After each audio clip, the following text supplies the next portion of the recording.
Here I am again with Brian. And I decided to give Brian another opportunity to at least ask a couple of questions that he wasn't able to ask in our previous interview.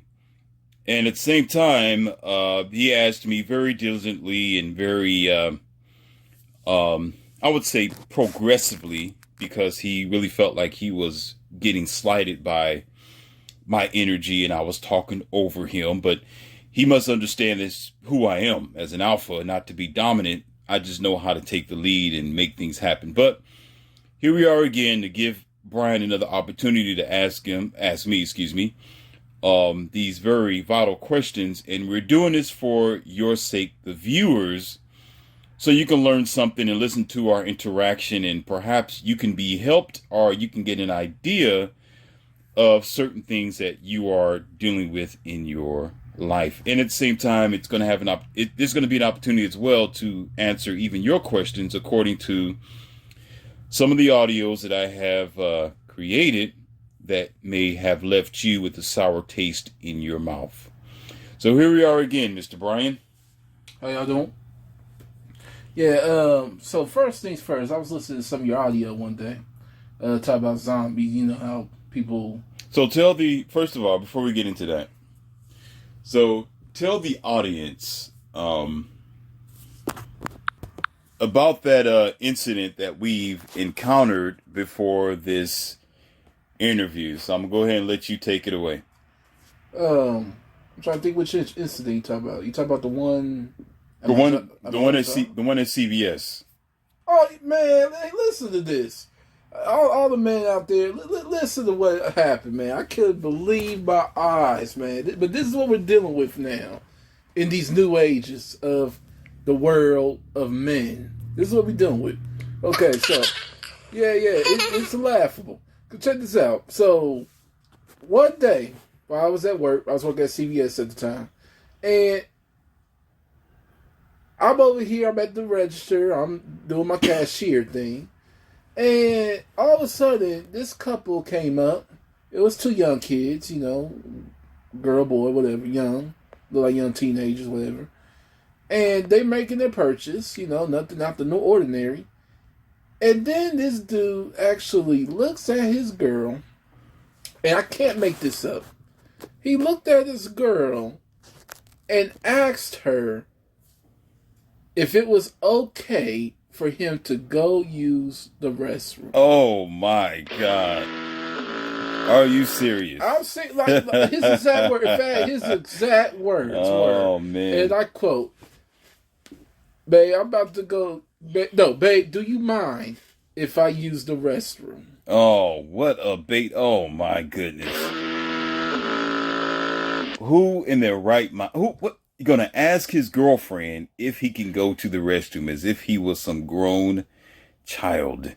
This is how much of a beta, soft, ridiculous type of... This is what we deal with today in the modern boy, because they're not men.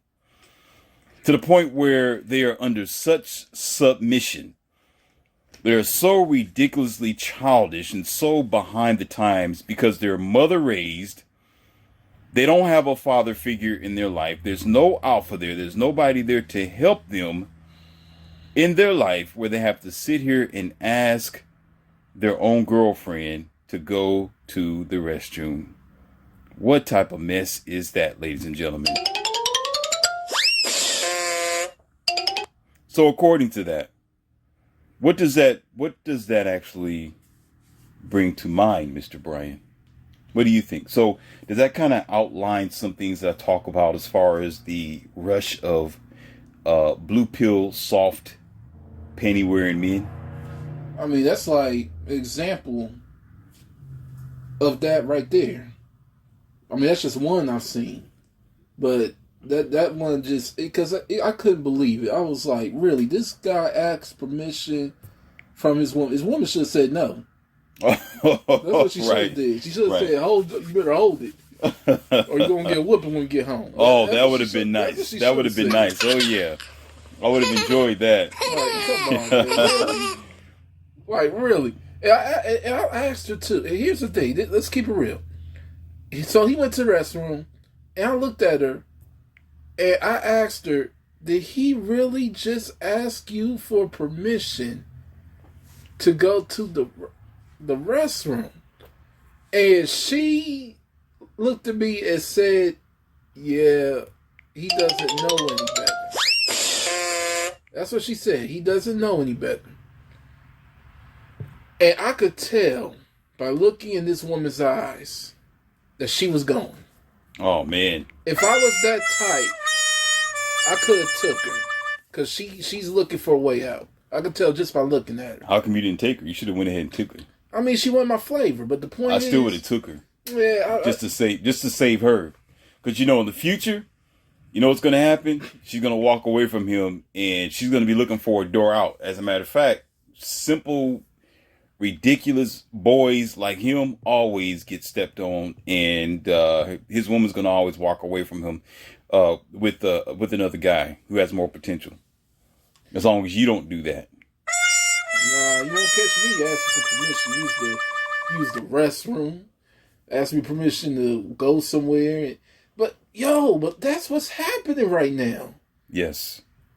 I've been watching these videos on Facebook. A lot of American women, they are frustrated to the point of they're doing what they do. They are playing the hard card. They're in, I would say, male roles. They're pretending to be tough. And women have built up a sort of resistant to male weakness, to the point where the males themselves have taken the back seat. They've taken the beta roles. They've taken the simp way out of their responsibilities. So what happens is you may have a handful of women who may, I would say, be diligent temporarily with that male or be in a relationship with him temporarily, but eventually she's going to walk away from him, or eventually it will frustrate her. Eventually she's going to dump him or douse him for a better male who is generally going to be either an alpha or a greater performing male. And the sad thing about it is too many males that are operating in the zone of being betas and sips. See, what you got to know is there are plenty of women who they're understanding now what it means to be a beta, what it means to be a soft simp, what it means to be a weak male. There are plenty of women who are listening to male channels such as this and others. And this isn't specifically just a male channel generated from yours truly, Leon C., aka Morpheus. And as your professor, I teach and I deliver messages that are for all origins, ages, ranges, and possibilities. And women listen, and they listen to male channels that are specifically angled for male channels to understand what men are thinking, to understand the differences of the men that they are encountering. And so because of this dynamic, understanding the blue pill simp or betas, they have churned out a different solution for themselves. And that solution is taking the reins of the horse. The solution is being the responsible head of the households. That solution is being the dominant female of the home or the infrastructure, because the male isn't showing his teeth. The male isn't showing his masculinity. The male isn't trying to be in a role or position that he's made to be in by nature. And sadly, that again is generated by the lack of fathership, is generated by the lack of true inspiration, is generated by the lack of parents who were good examples in their life. So therefore, the results of it is not only the generation that you have today, whereas the woman is in the lead and the boy is in the back, but the mindset of most men is sourly disappointing, sourly disappointing. And so eventually the women are going to try to find either higher grounds, they're going to find greater men, or they're going to always be on the fence. And what I mean by being on the fence is she's going to be with that simp or that beta for a short amount of time, but she's going to have a backup plan. She's going to have several of the guys who's going to remain in her DM. They're going to remain in the friend zone. They're going to remain in her quiet, silent black books, where that beta or that simp will have no idea that she's talking to those men behind his back, because it's called insurance. It's called security. It's called a comfort zone.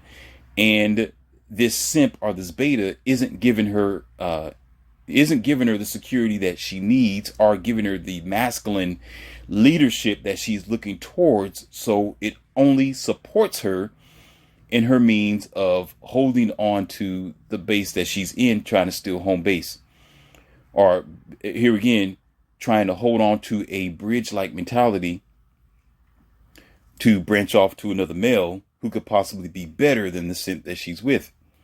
And so you'd be surprised that many women at multiple age ranges is using that as a normality or a constant necessity, because of the constant influx of blue pill simp boys, or AKA betas, that are pretty much no good, neither to themselves or to the women that they encounter.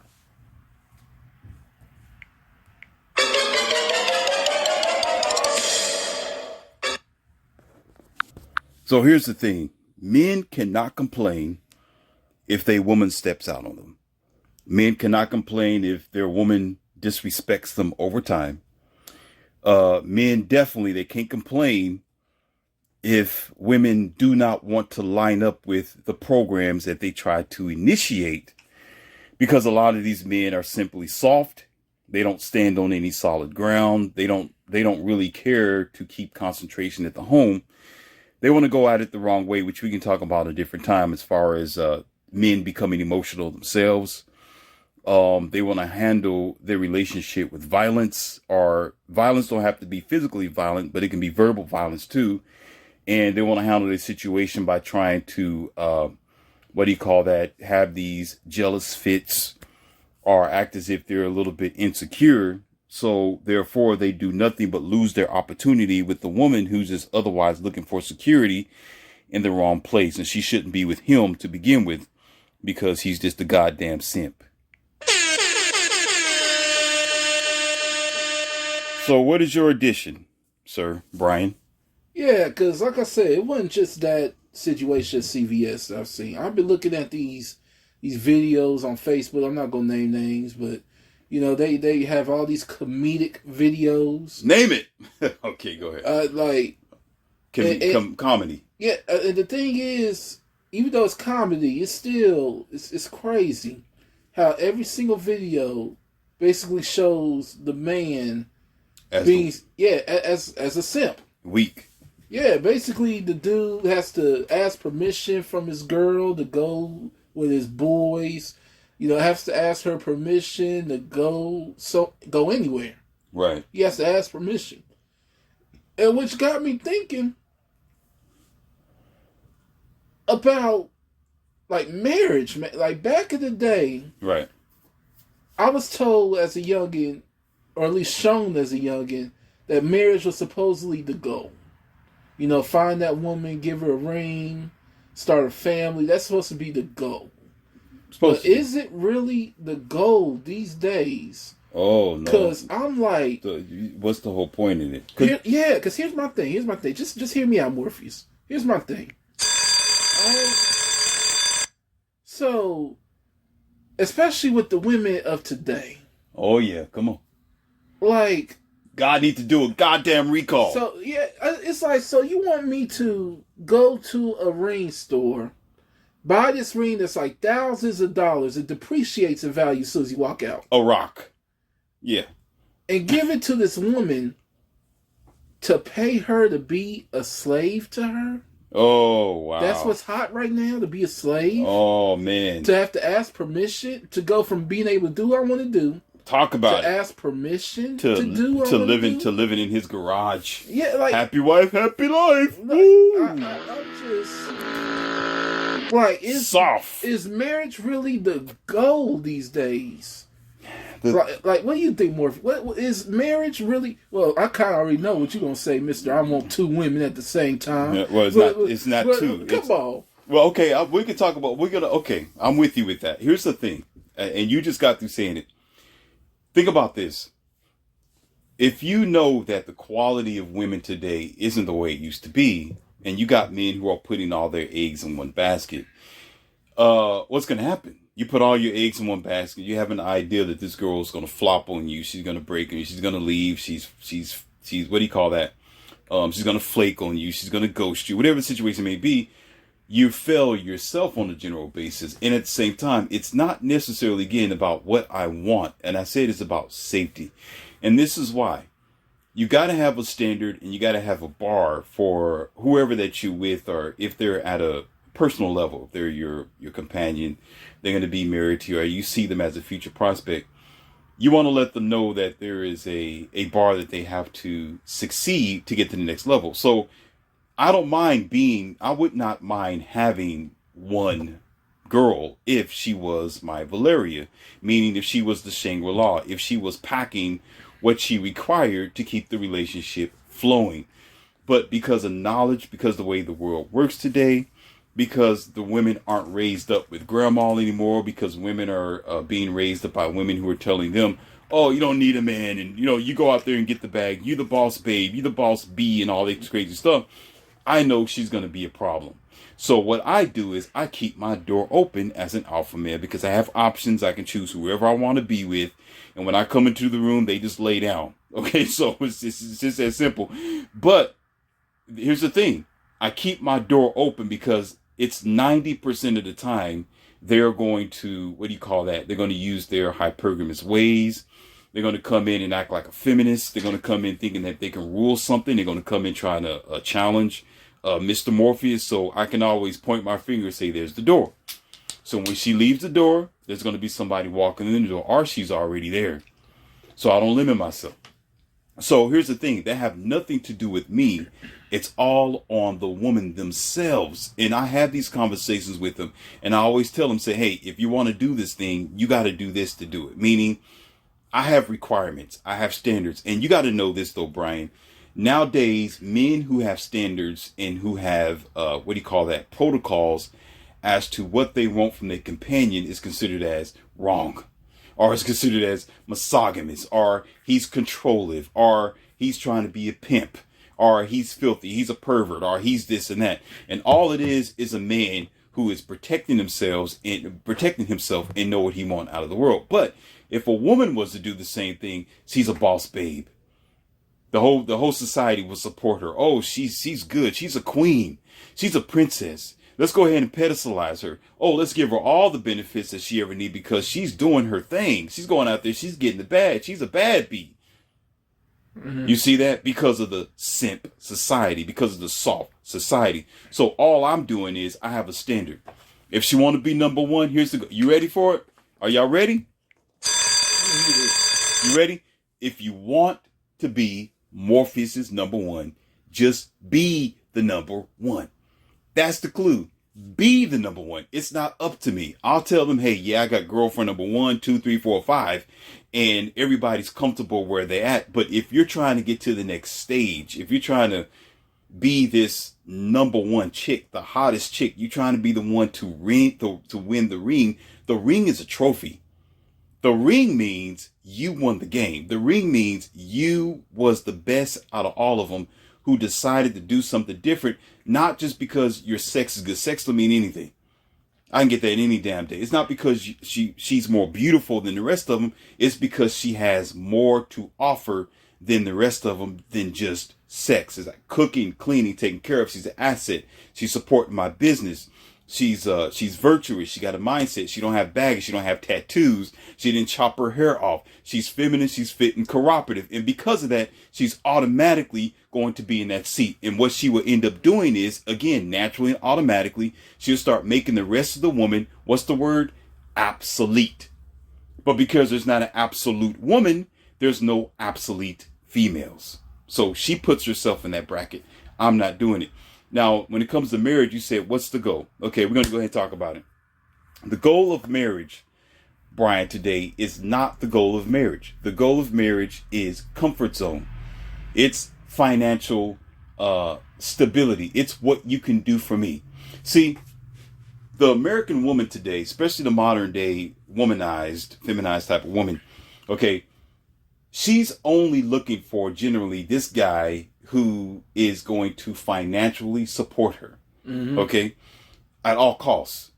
Now, the whole idea years ago, as we can agree, was based on being stable, based on having this man who's going to protect you, provide for your kids, and this and that.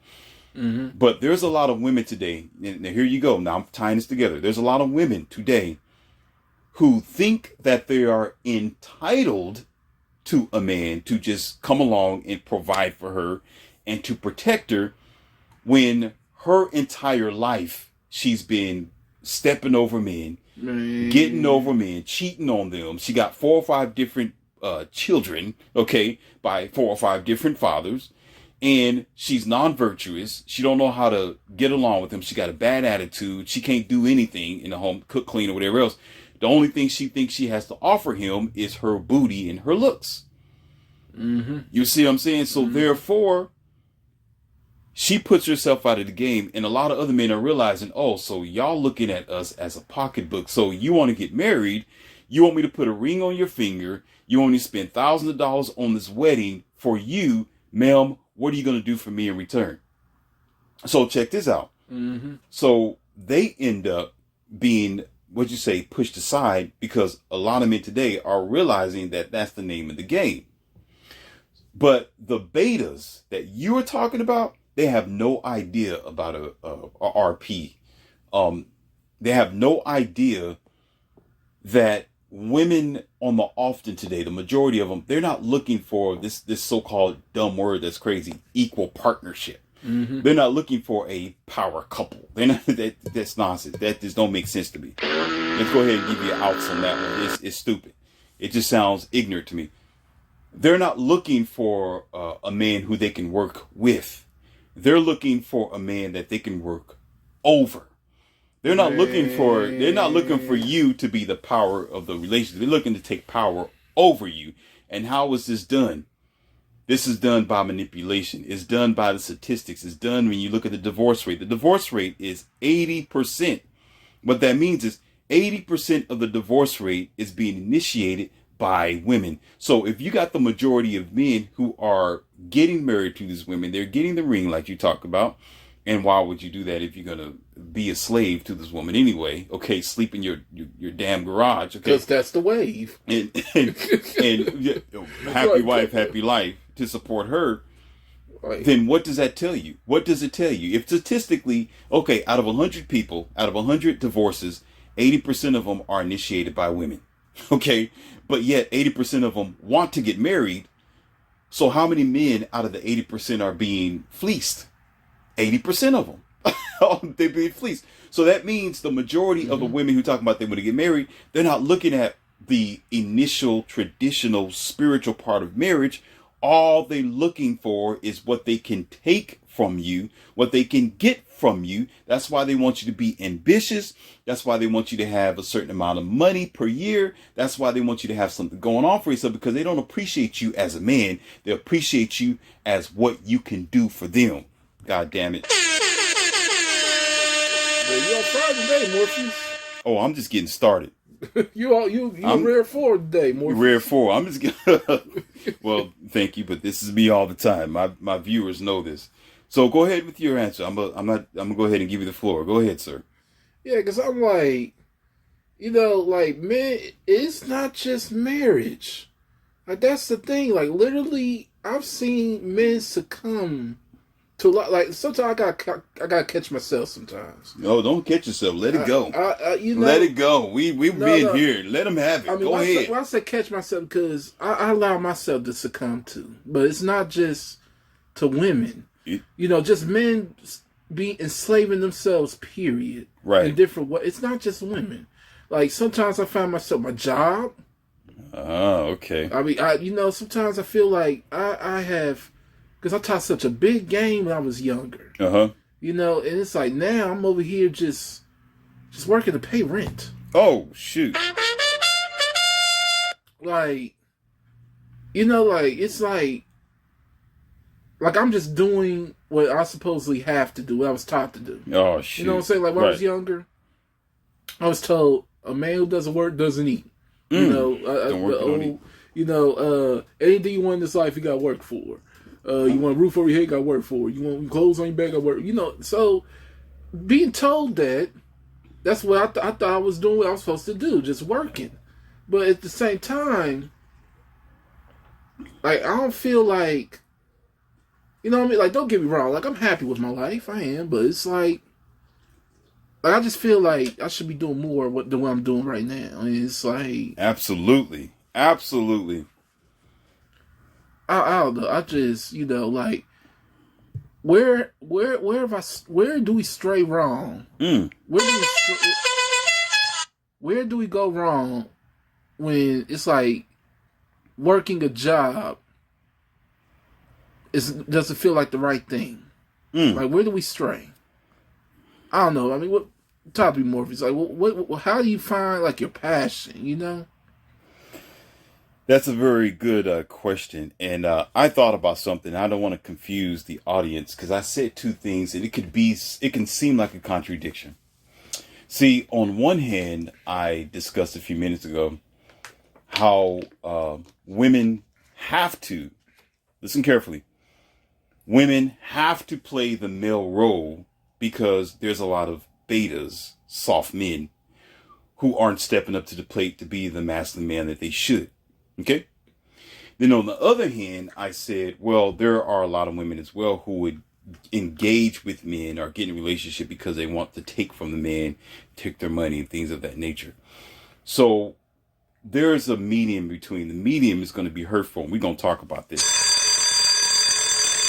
And then we discuss about the common slavery mentality of working a 9-to-5 on a constant basis. There should be a balance. And I taught and I teach my audience a lot that balance is everything. And what I mean by balance is women have they have a problem with balance. They have a problem with understanding that, yeah, you need financial security. Sure. This guy has to provide to a percentage to help you and your kids. Yes. But at the same time, you don't want to go so far into your PhD and your career, Lord have mercy, and your own lifestyle and doing things on your own where you forget that men are still valuable. They're still valid because if there's no men, there's no you. If there's no woman, there's no man. So it works the same. So that balance requires therapy. That balance, it requires a headstrong, logical, and wise mother or father to lead them in the proper direction and be good examples, because all marriages aren't going to be perfect. And most women today have to learn how to humble themselves and realize that they can go too far off to the beaten path by saying that they don't need a man because there's so many betas out there. I wouldn't recommend them to be with a beta, but at the same time, they don't need to think nor say or feel as if they can do it all by themselves and they don't need a man because there's so many soft men out there. They should just wait. They should prepare themselves. They should make themselves wife worthy to where if a proper man comes along and is willing and capable to lead her in the right direction, that she will be pliable and acceptable to do so. Does that make sense? I kind of get that. Holy shit. Now, back to what you were saying about this ideal of working a 9-to-5. See, most people today, they're what I call is the common modern slave today. Slave mentality, slave mindset, and they are the results of parents or guardians that came before them that have not gave them a sense of self or a sense of independence, because opportunities is almost for everybody, just about. Now, I'm not going to say everyone, because some people are in bad situations. There are some people who have a terrible lifestyle that we don't know about, and they feel rather hopeless, or they feel like life is over, and they think as well that there is no chance out. And we don't know, but there are some people who are in conditions that are just whatever decisions that they make, or whatever path they take, they're going to take a loss. Okay, so I'm not going to sit here and say opportunities for everyone, but it's generally for most people. And at the same time, people don't use their opportunities to free themselves. They go along with the program of, I need a 9 to 5. I need to work every day. I'm supposed to, like, especially men.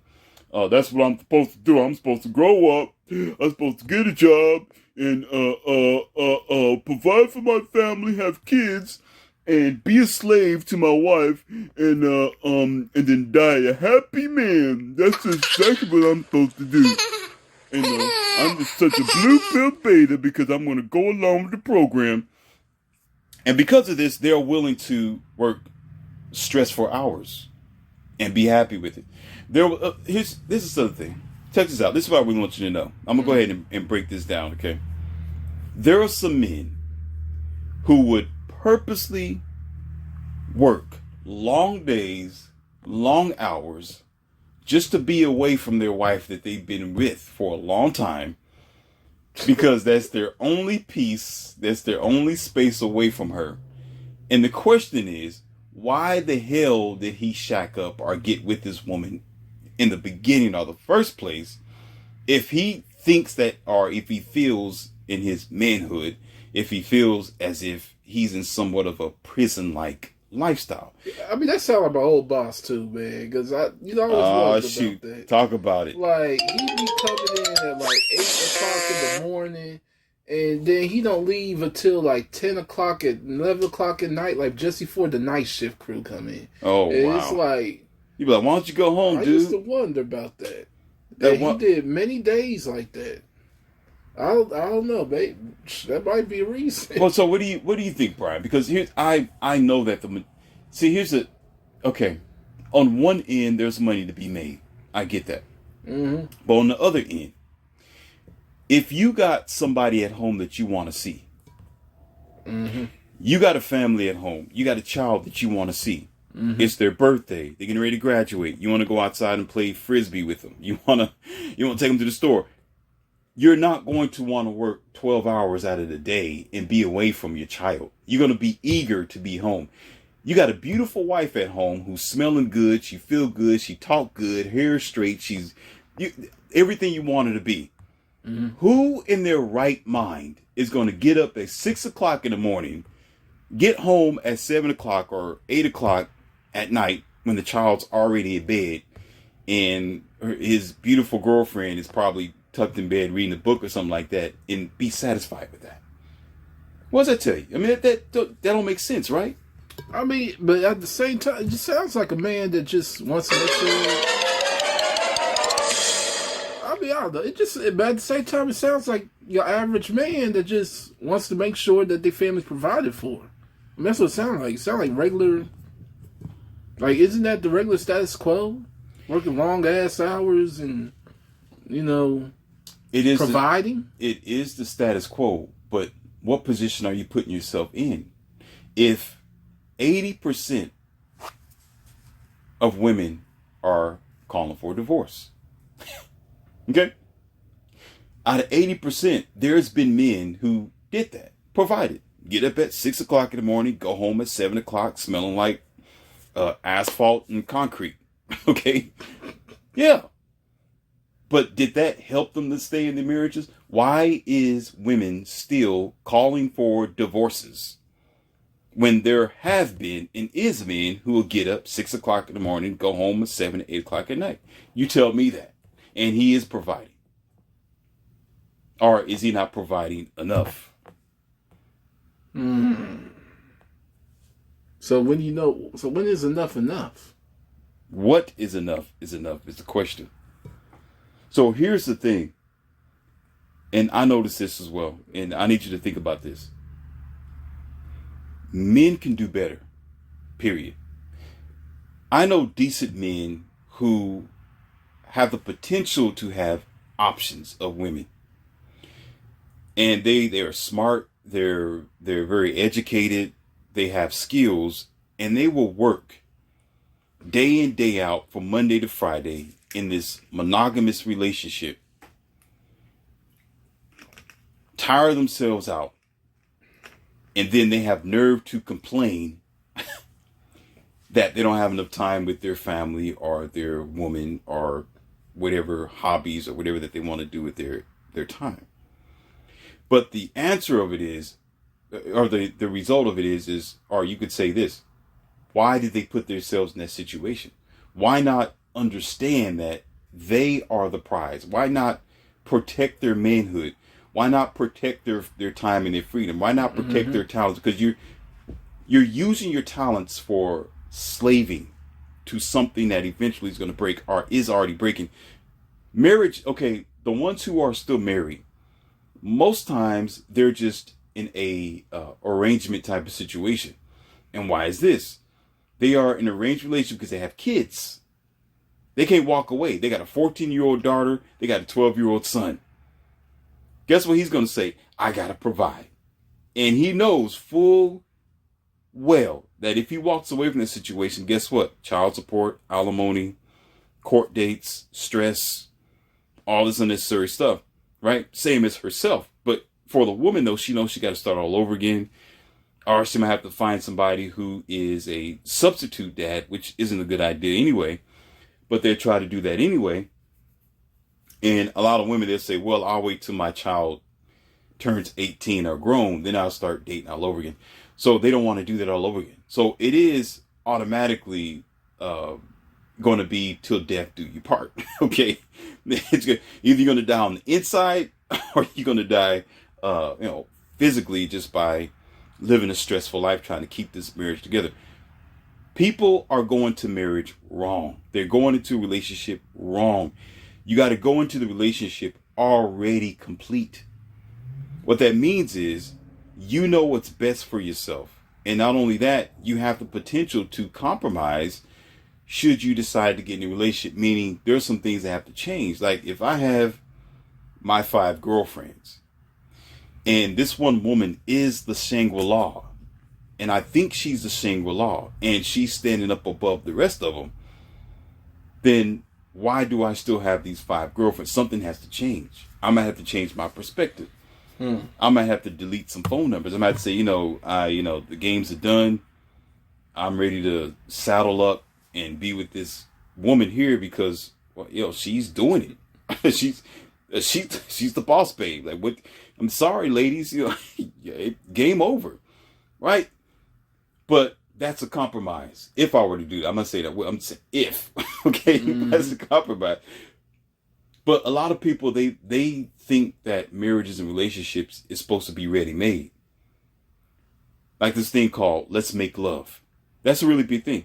Make love means you are making what you think between the two of you what love is by how you two are compatible. You don't go into a relationship and expect for that person to love you because you don't know their interpretation of love, and they have a different batch or chemistry to how they identify love. So when two people come together, they are supposed to make love.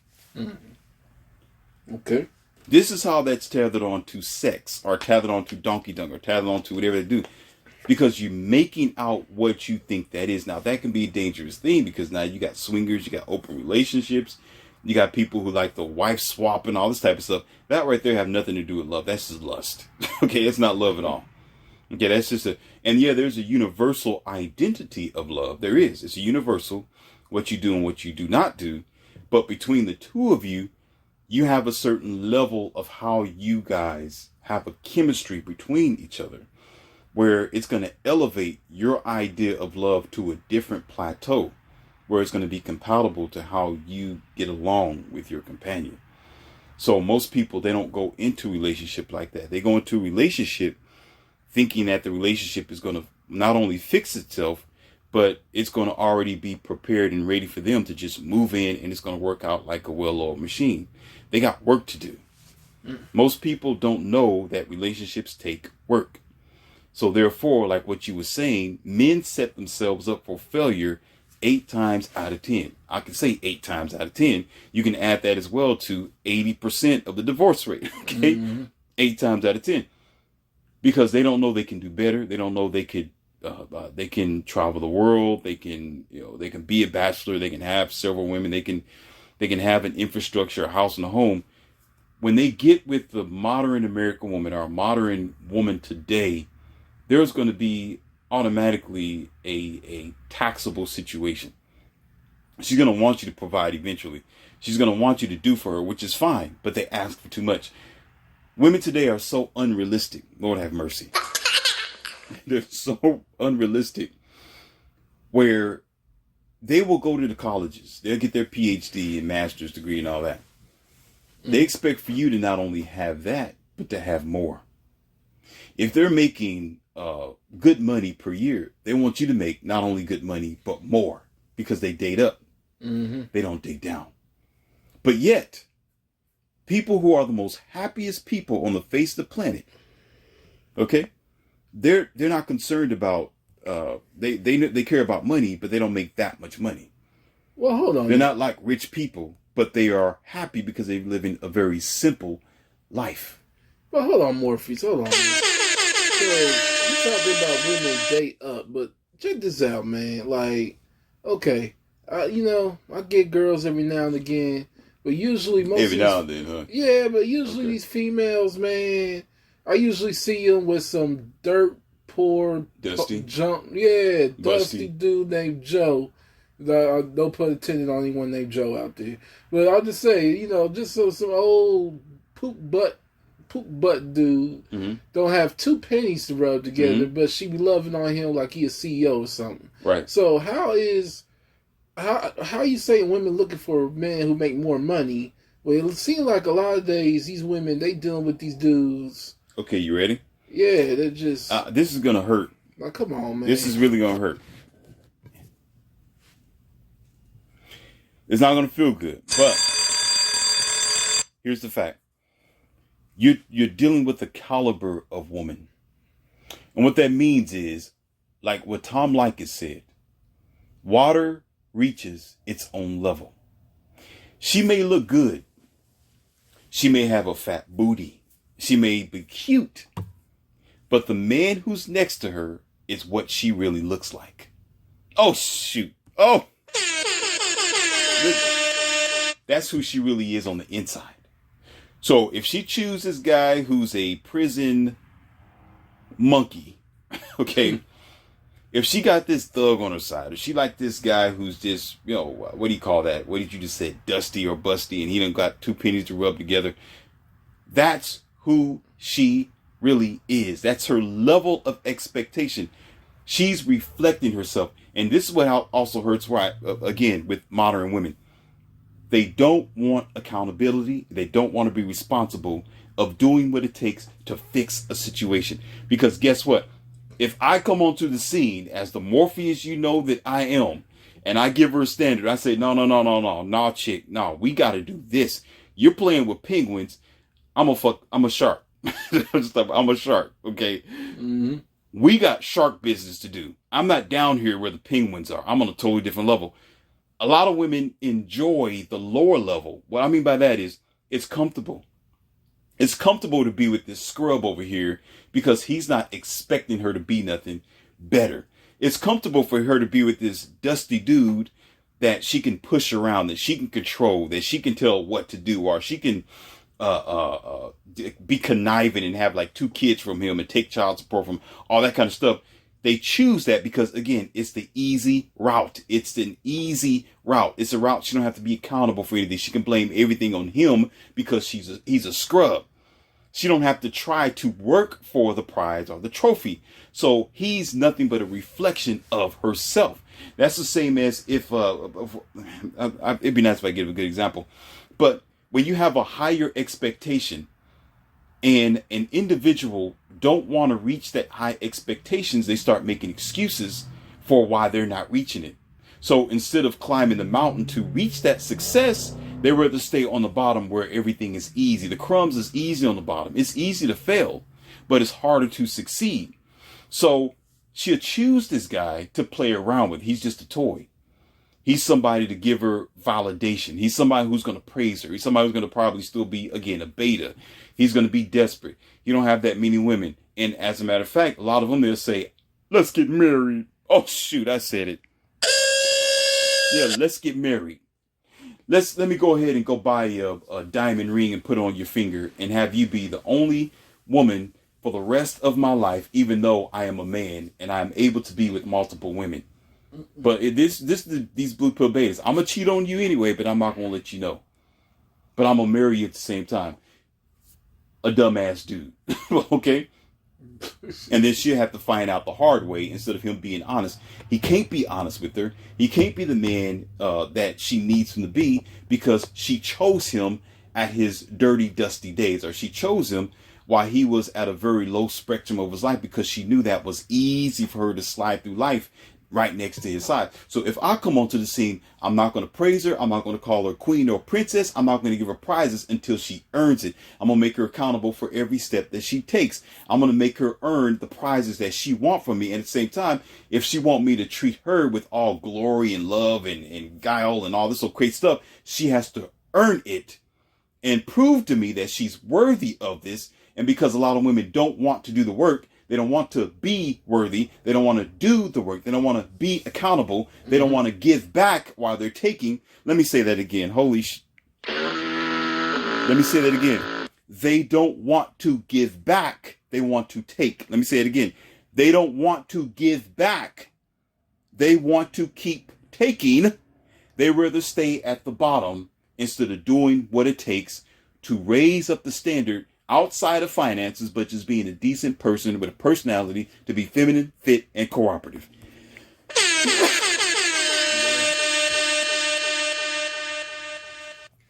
Man, it sounds like you need to get you a drink after that, Morpheus. Oh, I got it. You need to get you some of this roar here, man. This organic roar with electrolytes. It's better than Gatorade. It's like Gatorade on steroids. Tell me about that roar. Who made that roar? Who's that roar from? I'm over here I'm shit. I don't believe it's my friend. I can't say that. I'm sorry. No, you can't say that. I'm just saying, this. What's the ingredients in it? I mean, you over here got. Let's see here. Come on, now. This is water, organic coconut water from concentrate, organic erythritol. You know it's good when you can't pronounce the words. Organic erythritol. Organic cane sugar, organic flavor, sea salt, L-malic acid, fruit, vegetable juice for color, citric acid, organic rhodiola. So it's good. It's good. Oh my goodness! Basically stuff that. Who hipped you on that? Yeah, I'm not gonna. I did, ladies and gentlemen. He's trying to. Okay. Yeah, some dude named Morpheus. That's a good drink though. What was the last time you had Focus Aid and now you got Roar? Yeah, man, we went from God sweating the can to this plastic. God sweating the can to God is sweating the can. Yeah, in a plastic bottle. I don't know what you call this here. This here got to come with some other name. I don't know, some new stuff. But this is good here. This is good. All right, on to the next question, Brian. Mm-hmm. Yeah, because it's like I said, it just seems like men are trying to live the slave mentality these days. It's not because you know why men would do anything to Donkey Duck because they praise the they praise a woman's sugar spot. They're willing to live and to die for it, no matter what it is. They do stupid things for men, destroy other men for the sugar spot. I don't know about that. They praise it. They preach about it. They study it. They surround it. They waste their entire day thinking about it. They're willing to be the step stool for it. They're even willing to marry it for the rest of their lives, even if they don't want to be. Hey, don't get me wrong. I love me some sugar smacks, but I don't really think about sugar smacks. If anything, I praise God first and foremost. That's what I praise. I praise God first and foremost, and I think that's why I've had some success, with some of the women I get with. Some of them be decent to a certain degree. Will I marry them? I don't know. But, just, it seems like when you got God first in your life, things just seem to move in the correct direction. I mean, that's what I believe. I don't know. That's my thing. Believe in God. Those two things don't really go hand in hand. Now, you're not going to sit up here talking about my God. Morpheus. Yes, I am. Man. Actually, as a matter of fact, let's go in on it. So, all right, boy. throw a question out there to me about this because I'm ready for it. So, you heard multiple audios already. I don't think you have. You just go with the flow. So, let me ask you a question for a moment. Do you actually think, Brian? I know you should be asking me questions, but I'm gonna throw it back at you because I poked the bear for a reason. You're not a bear, you're a mouse, but still. Anyhow, oh shoot.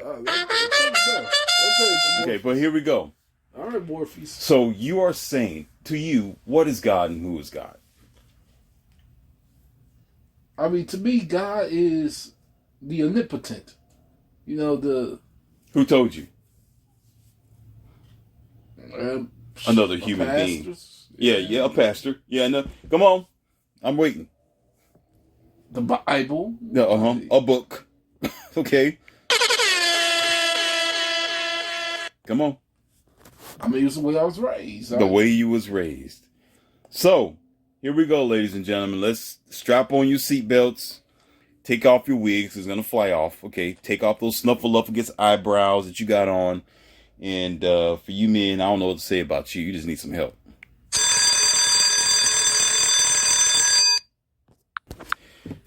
When you go back in history, which means a lot than anything. First of all, what I have done, let me give you my background and my backdrop a little bit. Mm-hmm. I went on a, Go ahead. Don't mind me. I never mind you anyway. Oh, shoot. I've done my studies already. I went back and read my history books. And I've been to several of those so-called holy places. And I didn't just stop at Christianity. Okay? Had conversations with the Muslims. I've been around the Buddhist temples. Okay? I did my research to not only test and to see what this ideal of God is for me personally. Now, you got to have common sense to, not only common sense, but you got to open up your mind to the broadband universe and think of things based on who you are and where you are. That's the biggest thing. You say, who are you? You are a human being. Okay. Or mankind. Man or woman. Secondly, where are you? You're on human earth. Okay? Around human stuff. Around soil. Around computers. Around plastic. Now, think of this. When someone tells you something, automatically compare. What that means is this. Who gave it to you? And what are they giving to you? So you got a person who will say, specifically, God is omnipotent and the greatest and this and this and this and that. You say, okay, all right, sir, I get it. Thank you. Who's giving it to you but another person? Another human being puts this in your hand. Now it's in your hand. While it's in your hand, you are to evaluate this thing based on not only what they say, but based on what you know. Based on what they say is, magnificent, capable of doing this, put the sun in the sky. The list goes on, right? Mm-hmm. Everything that we heard. Created the winds and the water, the universe, all this great there, Adam and Eve in the beginning of the word was God and the word was with God and the word is God, blah, blah. Stuff that makes me sick, make me want to have diarrhea right now, go to the bathroom and take a goddamn puke. But however, okay, here's the thing. You yourself have an obligation after that. What that means is you have to, this so-called expression, taste and see. What does that mean? That means somebody puts it in your hand, you go test it.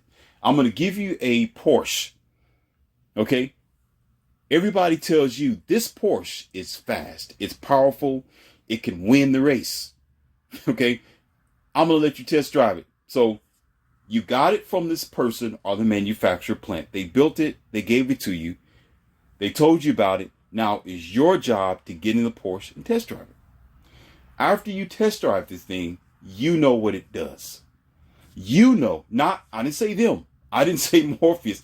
I said you personally. You know what this thing can do. You have a one-on-one personal experience with this Porsche. Other people might say, oh my God, it's fast. Some people might say, oh, it's slow. Some people might say, oh, it's pretty good doing the corner. Some people might say, oh, it has oversteer, understeer. It's not good with the rear wheels. It's good forward drive. But you personally, with your life and everything that you've been going through, you got an experience with the universe. You have an experience with life and death. You have an experience with your relationship. You got an experience with practically everything that you're supposed to take that and you measure it up to what they said this thing is and versus what it is. And then you come up with a conclusion. Mm-hmm. A lot of the so-called religious people, they don't go by their own identity. What that means is if you say your own experience, that's a man won't get into that bull crap. Okay, they say, oh well, I believe that God did this because I passed away and God brought me back 2 times. And we forget about the doctors. We forget about the machines that they use. We forget about the medicines that they read. We forget about them sitting there with the electrical electrodes connected to your chest trying to bring you back. We forget about science. Yeah, but because we forget about science. Hold on now. We forget about science because science says they do have a certain amount of minutes or seconds that you can go under where you can be lost at a certain point where you have to be brought back before you go through the light. Okay, and at the same time, we as people, we encounter life and death situations all the time. That science has a lot to do with it. Nature has a lot to do with it. And I won't say luck, but I would say by the way the dynamics and gravity have the play in it, that also vetoes the fact that, well, most people say, well, it's God. And we will always negate, not myself, but not negate, but what's that word? We will always delegate God to everything that is positive. But most people never delegate when bad things happen to God. It's always something good. Oh, God saved me from this. Oh my God, I was getting ready to get robbed and the police officer decided to come around the corner. It's always a good thing to God. But what about all the bad things that are happening? It's almost like they want to choose good for God, but we don't choose bad for God. Because I'm going to tell you what, if most people chose bad and good for God, you're going to come up with an idea. Something's going to snap in your mind and you're going to see exactly what it is and you're going to question it. You're going to say, well, if God allowed this to happen, why did this happen? Oh, this is supposed to be God. Why did God allow this to happen if this happened? And you end up in a land of confusion. This is why I'm called Morpheus. This is what happened to Neo. This is what happens when you're in this matrix-like mindset and you've been told things and you don't test it. You don't challenge it. You don't want to see the other side. That's called a matrix. That's when you're sitting there before me, like you're doing now.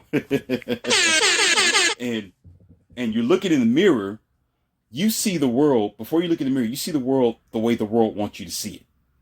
When the pastor come to you, it's the way they want you to see God. When somebody say, oh, God is this and God is that, that's the way they want you to see it. If I tell you this Porsche is strong, it's fast, and that's the way I want you to see it. But it's your task, again, to figure it out for your own damn self. So what happens is, when you start questioning, when you start figuring out, when you do your history, when you open up your mind and realize and say, well, wait a minute. If good is God, bad is also God, and God's supposed to be this great entity here and supposed to have done this, but can't do this or have troubles doing that, you start looking at the mirror. And eventually, you'll start waking it up. And then that's when you start throwing up and spitting up just like Neo. You'll start sitting there like, oh my God, I can't believe it. What happened is once reality hits you and that rug is swept from underneath your feet, when you get into situations where you thought God could do something, or the pastor told you this about your so-called religion and stuff that you started to or thought you can believe in, and you fall on your face and you accept and say, wait a minute, maybe I was wrong. Maybe the way that they were presenting God was differently than what God really is. Uh-oh, I'll shoot. Uh-oh, there it is. what God really is. They're misleading me. They're telling me based on their anthropomorphic human ideas. Oh, shoot. Somebody's getting this. Oh, shoot. Then you will start fittling. You will start throwing up. You'll start losing your consciousness. You'll start seeing life differently. But a lot of saints, which I call ain'ts, they're not willing to, because that means, once again, you got to take responsibility for figuring this out for yourself. And a lot of people aren't willing to do it because they're more sheep-minded individual than there are individuals with their own identity, nor do they own their own soul, because they need a shepherd or a pulpit pimp to tell them exactly who they are. God damn it. I don't know about that, Morpheus, because it's like, come on, man. You talk about we take the doctors out the equation. Let's put them in the equation. You know, let's do it. I've had people that were told by a doctor that they only have so long to live, and end up living years after that. So, if that's the case, if the doctor said you only have but like 2 months to live, and you live way past 2 months, is a doctor truly the one that is responsible for making it happen, or are they really truly in control, or is it possibly something else that is out of their control? There are plenty of things that are out of the doctor's control, like God and His work. But no, well, that's a joke, first of all, and I was gonna laugh at it, haha. But I'm gonna tell you this. Y'all problem is always dependent on the doctor for an answer. That's the problem. The doctors are going to do the best that they can do, but the majority of people, that's their problem there, because you're supposed to know yourself. A lot of people themselves depend on a pill. They depend on a drug. They depend on somebody else to pitch them together, to knit them together, because of their failing mentality. That's the problem. So if the doctor says something, guess what? Everybody will latch on to the doctor as if the doctor is God. I'm not saying that the doctor is God. I'm saying a lot of the healing do have a lot to do with the doctor and has a lot to do with science. I'm not saying the doctor is everything. So the majority of the time when people are saved from a situation, if they come back, surgery was done on them, their heart stopped, but the heart came back. They had their what do you call? They had a name for it. The catheters are right. They had stents done to them. They had surgery done to them. They stopped hemorrhaging. They came back from a heart attack and a stroke and this and that, and a bullet was pulled out of their arm. Whatever the case is, the doctor science has something to do with it, and nature as well, because your body don't want to pass away. Your body's going to do everything it can to stay alive. A lot of that is just simply the way the universe works. The problem with most people, especially religious people, they want to delegate every task to a God that they're never seen and don't know anything about. The only furthest extent that people know God about is based on what somebody else said, but you was never there. You didn't stand between the golden gates. Okay, you wasn't in heaven. It came down here for some strange, funny looking angel, because you wouldn't want to come back down here coming from a place like that anyway, because heaven is, I mean, not heaven, but this earth is a really tormental, cursive of a world. So why would you want to come back here? Okay. And at the same time, most, if not everything, is based on our programming that was given to us when we were children. Most things that we go by is the Bible, and that's the book for me. You sitting there singing this bush when you are 7 years old, don't know anything about a Bible. You don't know anything about a shepherd. You don't know anything about a J.E. or whatever, the gesture type of individual. You know anything about a so-called heaven and hell, but based on what they program you in the churches, based on this red horn demon dude with the pitchfork, and this so-called God person is supposed to be in all white and in glory and have the globe or this sun behind his head. That's childish. And so what we do is we grow up and we hold on to that. We never question it. We never challenge it, because it's easier to be a slave than it is to be a leader. It's easier to go by what somebody else said with secondhand information than to figure it out for ourselves. That means we got to be accountable for ourselves and actually be an individual and stop being a damn sheep.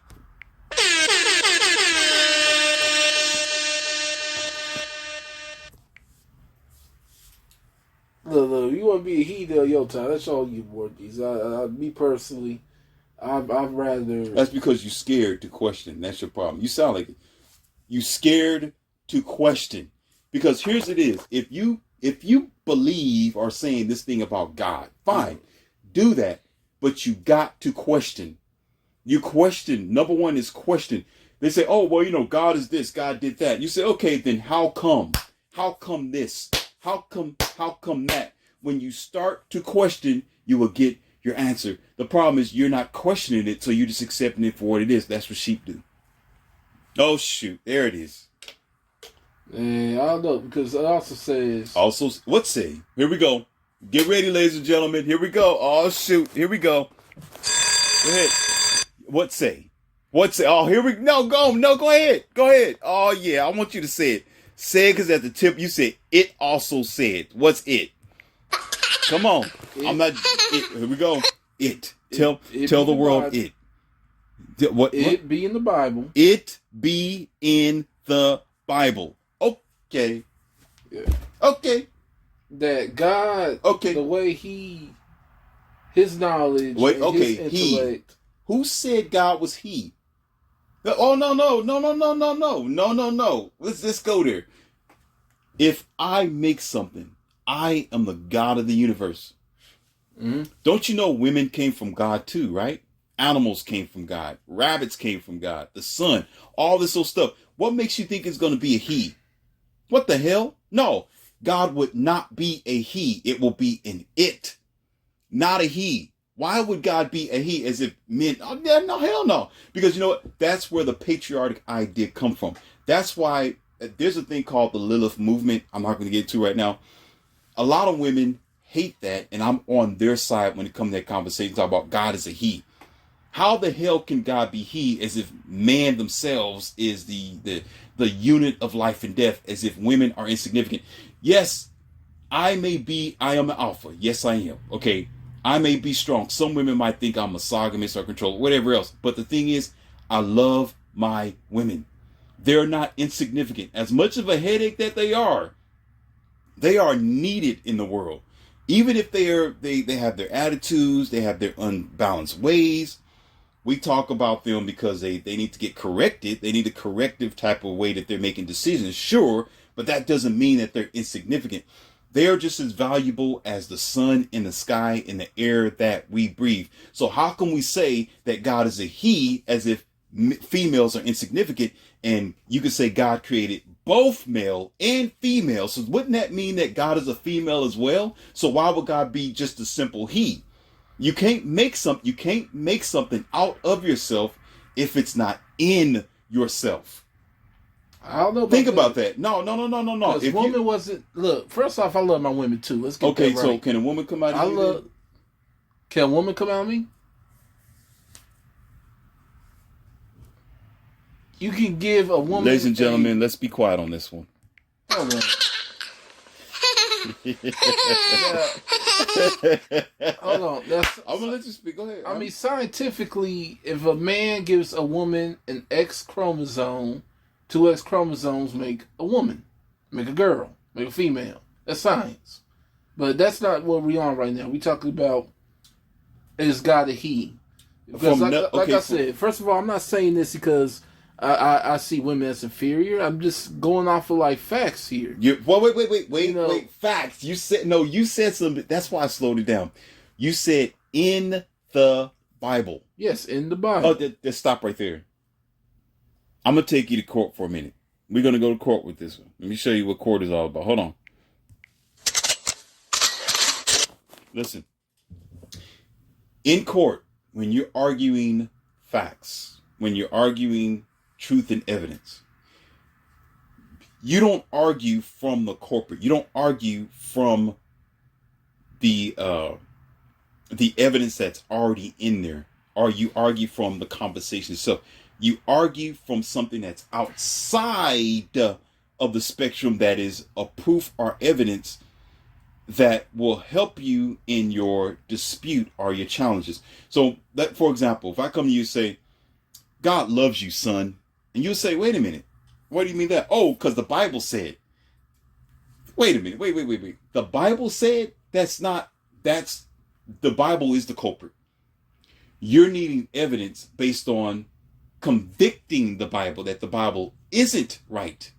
So to prove that the Bible is right, you still have to use stuff outside of the Bible. You're using the culprit itself to prove something. Like somebody say, oh, it did say in the Bible, in the beginning, it said that there was Adam and Eve. You say, where do you get that from? Oh, the Bible. You say, ma'am, sir, don't talk to me about the Bible. Get that outside of the Bible.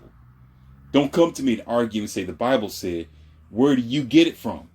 I can tell you right now, as we are discussing, let's get it started. Oh, I'm going to break this. Hold on, Hold on, I'm going to break this. I mean, Jesus does love you. Hold on. Who said?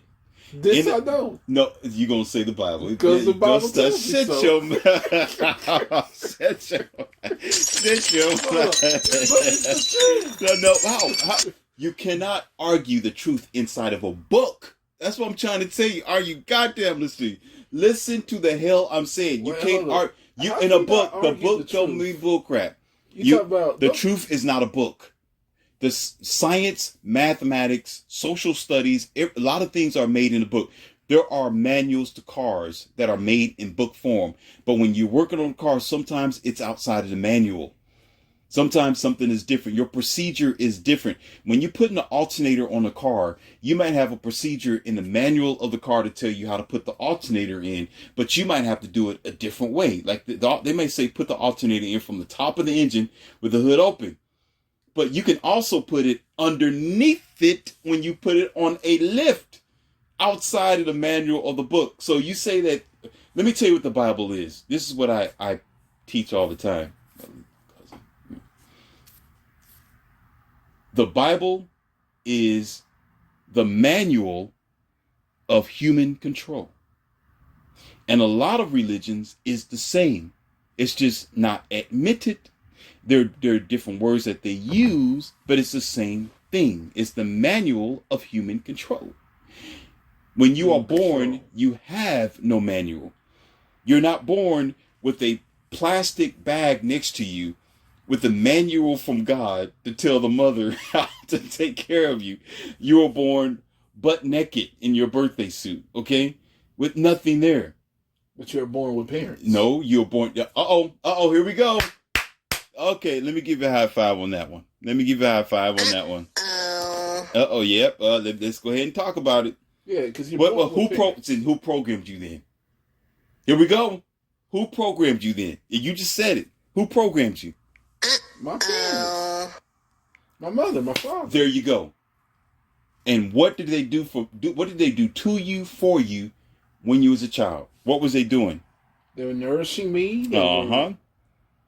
Take care of me. They were teaching me. Yep. Mm-hmm. That's what they're supposed to do, isn't it? Yeah, but guess what else that they just did? Programmed you. And how's this done? What was you born into? You was born into humanity. You was born into somebody else's programming.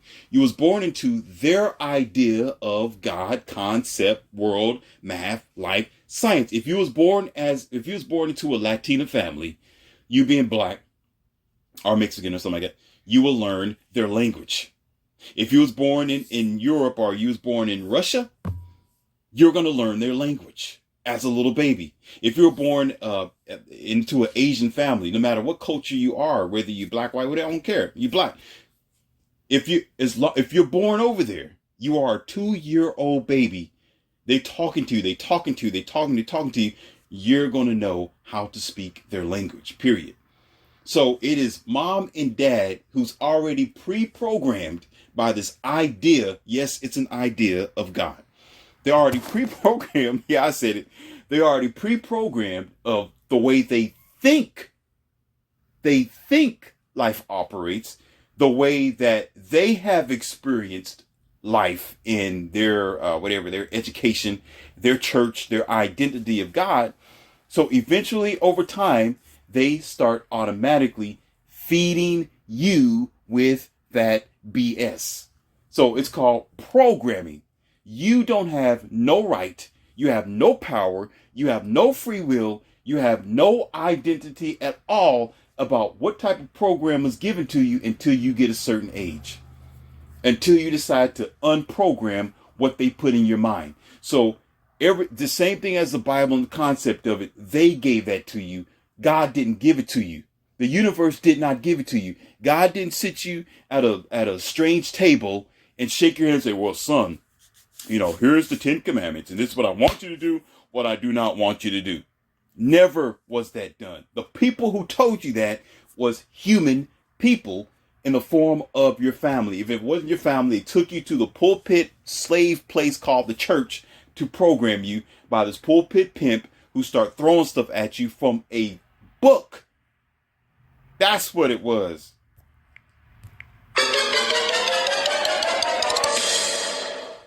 So your job at a certain point of your life, here's a fact. Not everybody's going to survive. Not everybody's going to live their best life. Not everybody's going to find the glory that the universe really put them here. Not everybody's going to find their purpose, because guess what?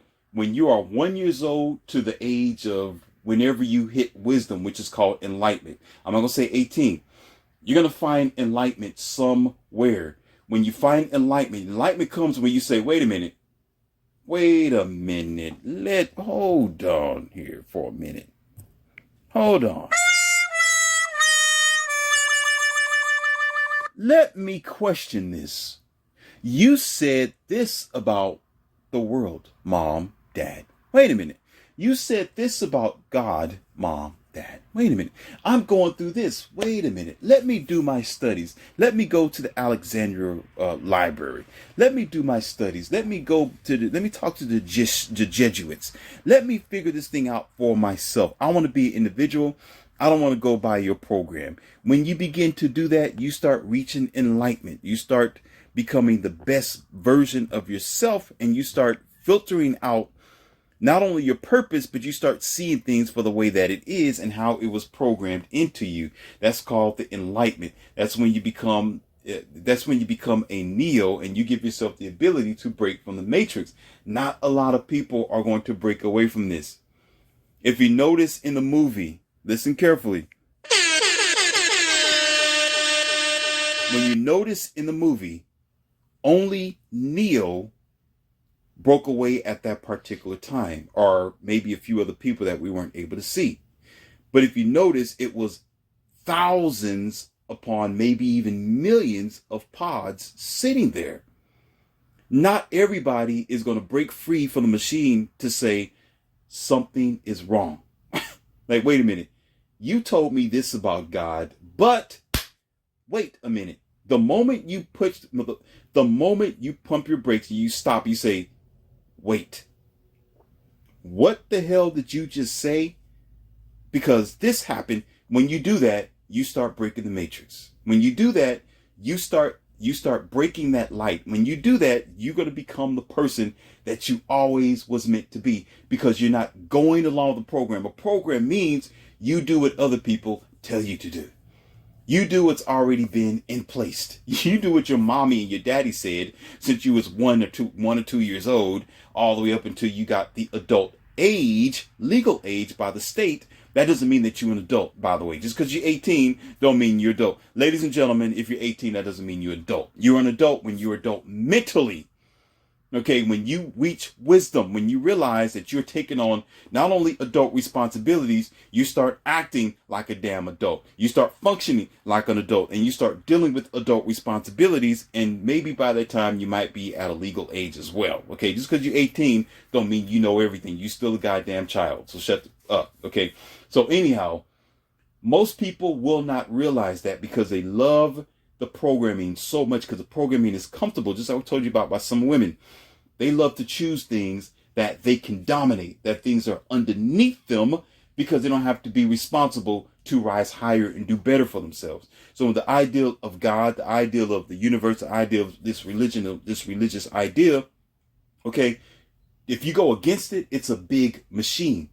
It's a huge monolith with thousands upon millions of people believing in this programming. So you end up being this one person against this big Goliath toward a situation, but you can be one person who's correct. But that is good, because not everybody is going to reach their true enlightenment or true glory. That's why the majority of people today, and like the way the modern day is functioning now, especially in America, are sheep and zombie-act individuals because they don't want to think for themselves. They rather follow instead of lead. They rather accept what people put on their plate instead of cook for themselves. So therefore, they're not willing to question because the question is too hard.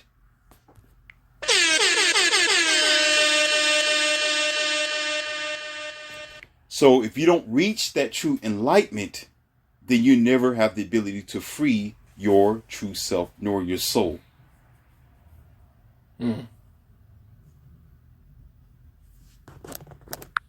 Okay, here's the thing, Brian. See, there is an expectation that people have individually versus here again, it's versus what you want out of life and the expectations that you have, not only from yourself, but the performance from the world that's around you. And you have to evaluate those performances based on what it is so you can elevate yourself to the next level. So there are some people who never question. There are some people who just accept anything and they don't dive deeper. Now, there's some things that you don't have to always be overzealous or be a Karen in your life or over stimulate your mind on every little knick-knack thing. There's some things you'd have to let go. Sometimes it is what it is.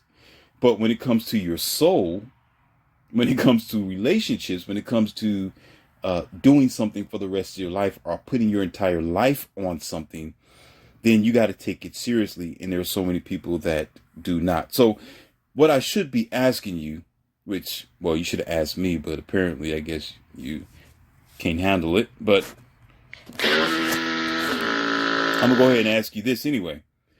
What is it that you want out of this modern lifestyle that we have currently now in the westernized world?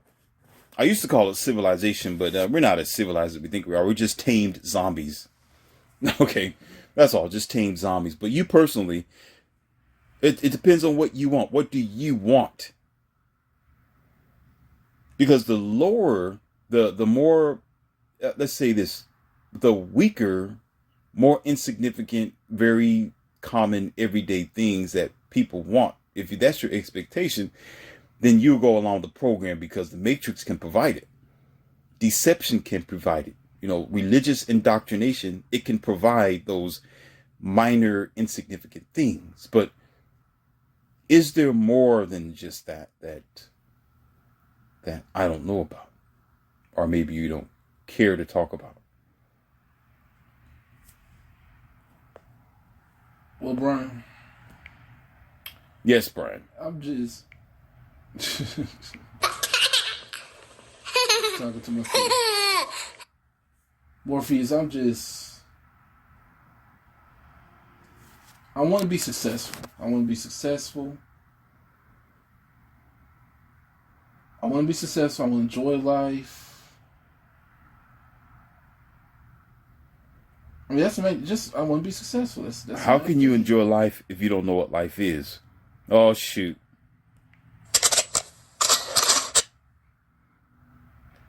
Well, isn't that the question that everybody asks themselves? What is life? No, you ask yourself. You need to know the definition of life. I can't tell you what it is. I mean, my definition of life is, you make choices and don't look back.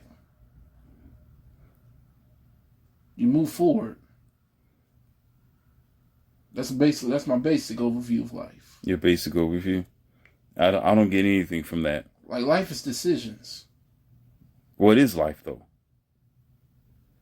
Since you said it's a he, or God is he, so, I guess everything else might be screwed underneath that.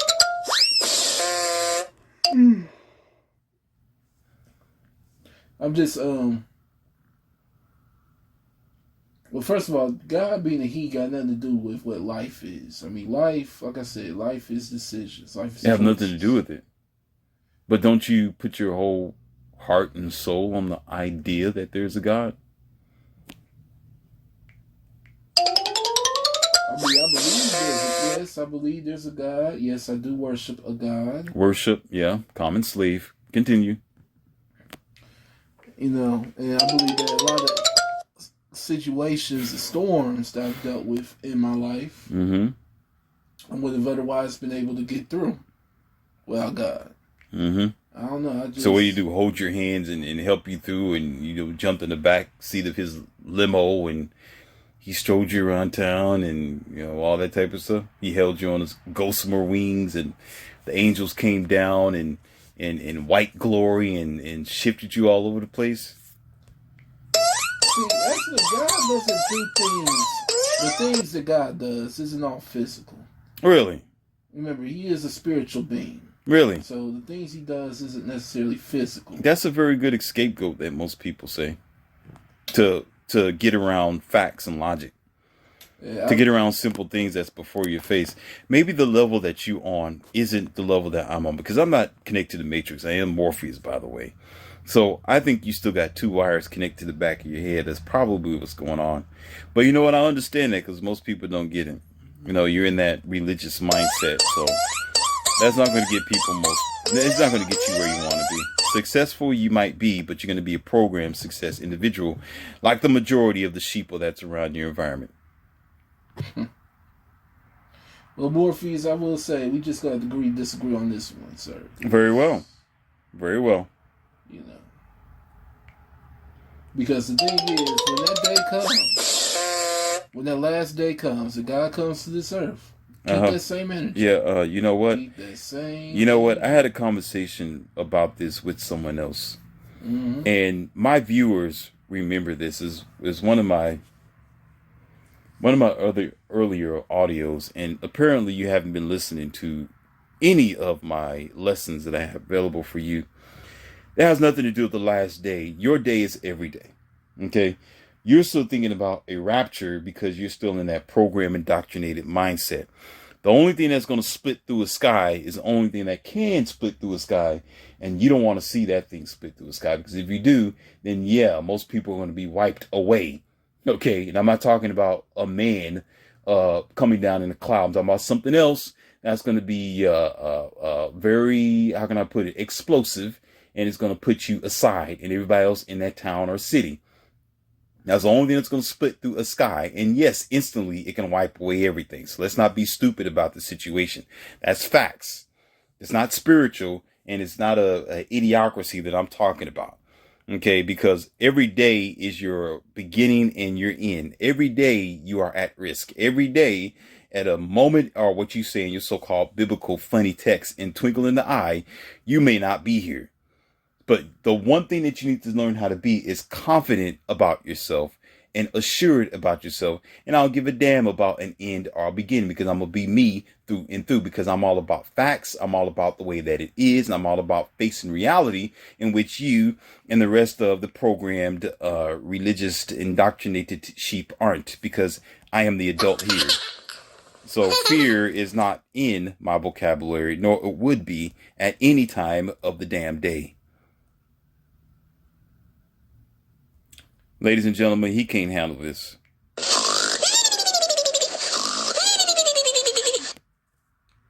I mean, I checked out after you said talk about. So on that note, we're going to go ahead and put it into this, because Brian is exhausted with all this male energy. I forgot how much of a beta he was, but I gave him another opportunity, and he's still lost because his mindset isn't in the right place.